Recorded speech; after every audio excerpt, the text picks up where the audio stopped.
Bwana Yesu asifiwe.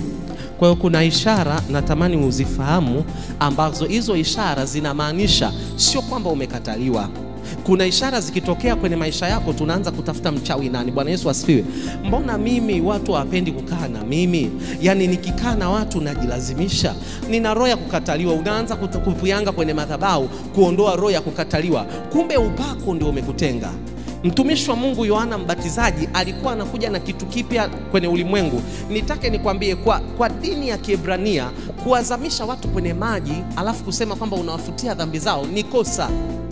Dhambi ilikuwa inanyamazishwa kwa Torati kupitia damu ya mnyama.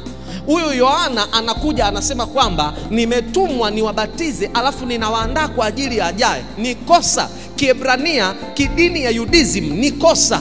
Kwa hiyo alihitaji nguvu ya zaidi. Kuna vitu vipya wewe unatakiwa kuja navyo kwenye maisha yako ambavyo kwa macho ya wanadamu ni makosa. Wewe kwenda kanisani siku ya leo, kuna watu hawakupenda.